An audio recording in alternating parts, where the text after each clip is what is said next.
Hi,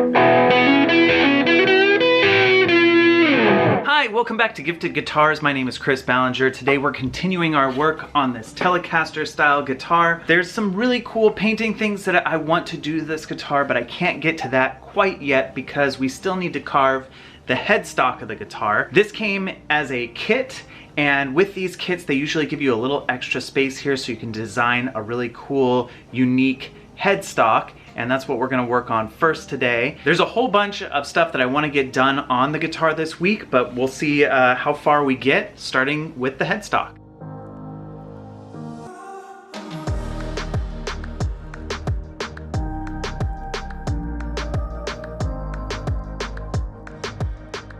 If you've watched a couple builds on this channel, this next part is going to seem very familiar to you. I'm going to trace out the headstock, which will show me how much wood I have to work with. And then I'm going to draw a whole bunch of different design ideas. Keep looking for what feels right, what looks right on the headstock of the guitar, and then refine that. So the first step is to trace this a whole bunch of times.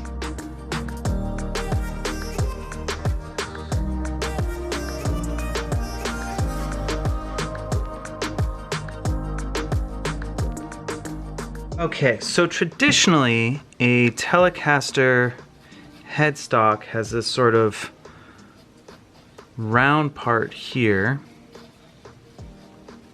and then it curves in and comes back out,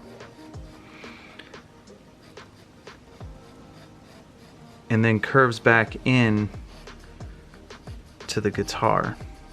So it kind of has this sort of shape to it. This isn't a great representation of it, but kind of something like that.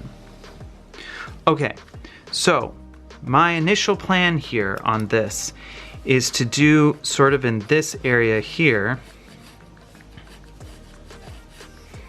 the 3 lines of the Black Lives Matter logo. Something like this. Okay, so then what we would have is a guitar that sort of looks like this, with 1 line, 2 lines, 3 lines, and then the headstock of the guitar sort of coming into this zone here.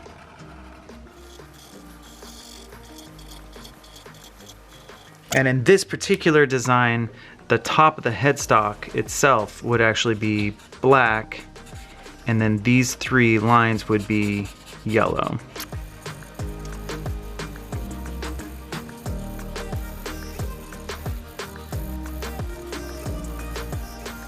So that sort of gives you a basic idea of what I'm looking at. And then these would be part of the same wood, but kind of raised a little bit. Like, I would carve down this part of the wood here so that these popped out a little more. That's one idea. Another idea would do the inverse of that, is to take these 3 lines and bring them in a little bit into the guitar, so they're actually gouging into this part of the guitar. I'm not sure. This is why I do this design process. This was what was in my head. Now I'm gonna do a free-for-all across the whole page and see if some different version of this or something completely different is gonna work better for the headstock.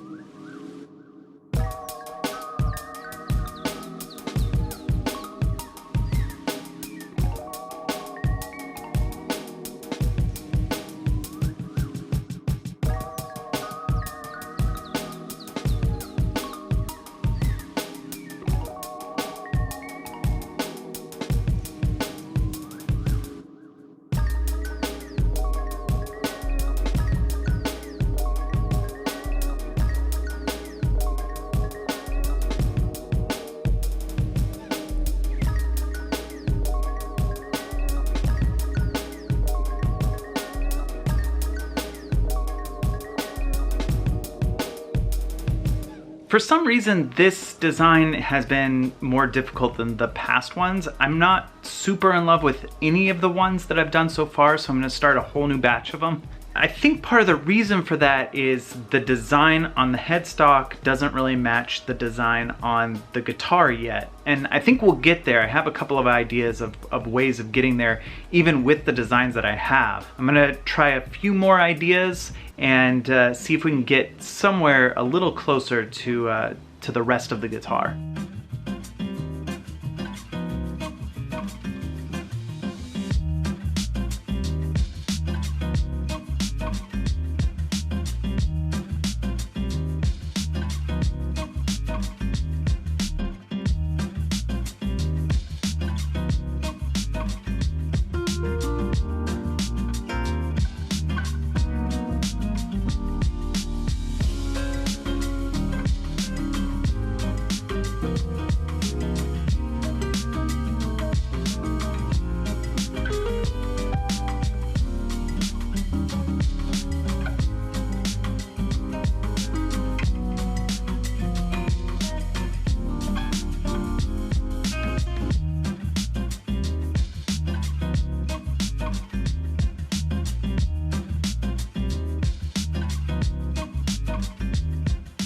Hello there, it is the next day and I've shown all of these designs to my family to kind of get their opinions on it. And it seems like everyone gravitated towards this design right here. It was between this one, and this one looked too much like a shoe. So we're gonna go with this one. It's really interesting that something as simple as 3 lines can be put into so many different configurations, sizes, lengths. I originally thought they were gonna pop off the edge of it, and now it's looking much more simple, but I think that this design is gonna fit the best with the rest of the guitar because I'm gonna do that same carving technique into the lighter part of the guitar. I think we've got something here, but this is gonna take a lot more finesse in the design work before it's done. So next step is to trace it onto some tracing paper and really get my lines crisp and looking exactly the way they're gonna look on the guitar, and then I can transfer it onto the headstock. So let's get to tracing.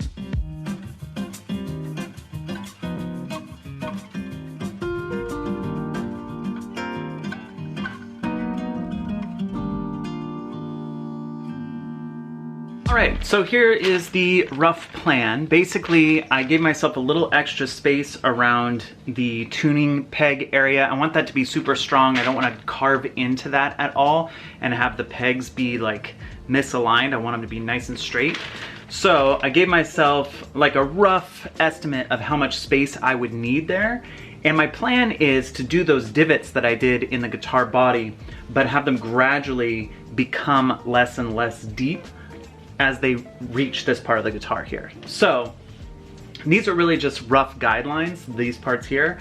The most important thing are these curves here and these lines here. They had to be a little more precise.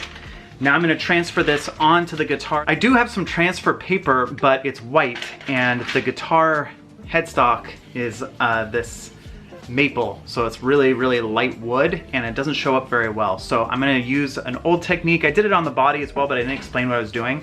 Basically, I turn this over and I draw a whole bunch wherever there's a line with a pencil. So I get graphite all over where there's gonna be lines. And then I'll take something, I have like a stylus that's rounded. You could also just trace it with a pencil.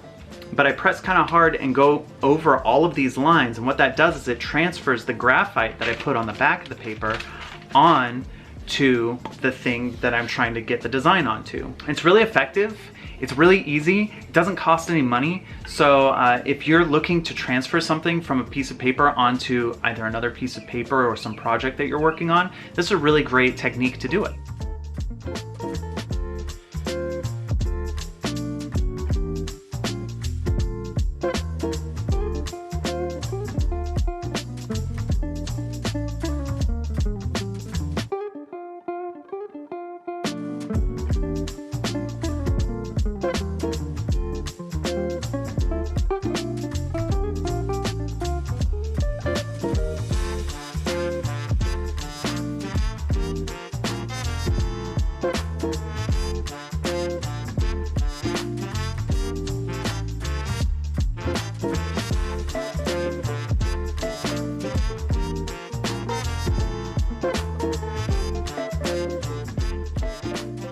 All right, we're all sanded and the shape's looking pretty good here. Now I'm gonna redraw the binding on this. The binding is the sort of little embellishment on the edge of the guitar. Real binding is done with like plastic or some other material. This is just part of the wood. I'm calling it binding because it's in the place that binding would go. It's not actually binding.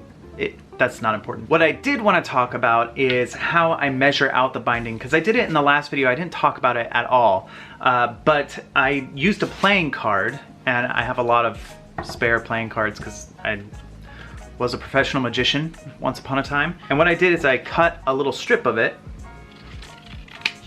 folded it down like this. Now I've got this little angle that I can poke a hole into, put my pencil in there and slide this around the edge, and it'll always be the same distance away from the edge as long as I keep this against the side of the guitar.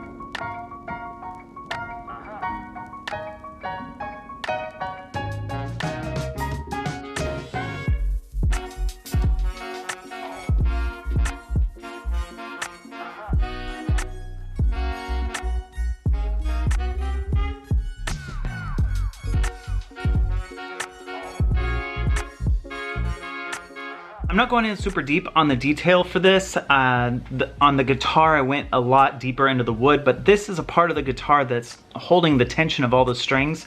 So I'm a little nervous about taking away too much wood. So it's in there, but it's a lot thinner. Like, it's not as deep as the guitar was. I've got it kind of roughed in. Now I'm gonna put those little divots in here to have it match the style of the guitar. And I think it's coming along. I think it looks pretty cool. Looks like the design. So yeah, pretty happy with this.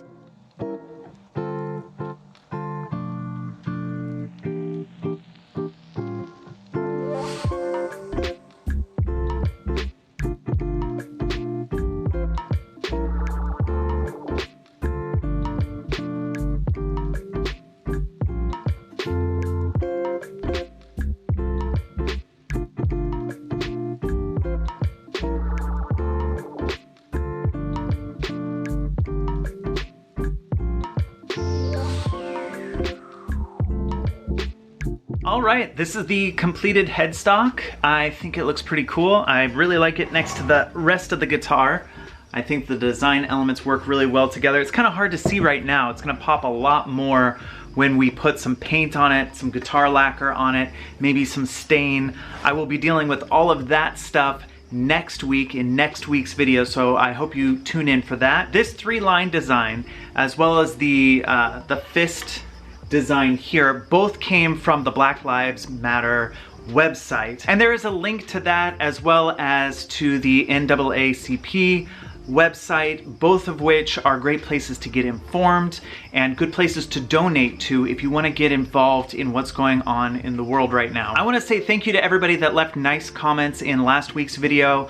If you are coming here and you're confused why I'm doing this and you want more information, I'm sure there's somebody in the comment section, including myself, that would be willing to engage in a conversation with you.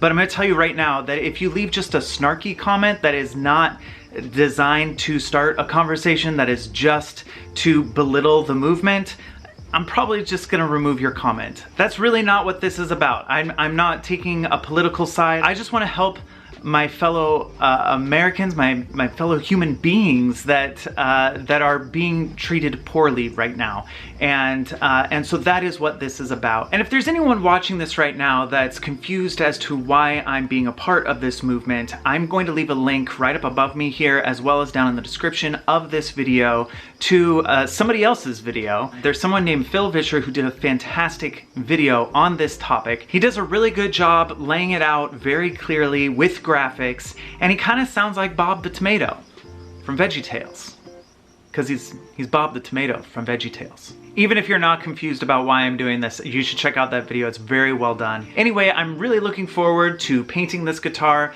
I will be starting that next week. I hope that you can tune in and join me with that. Thank you so much for watching, and I'll see you next time.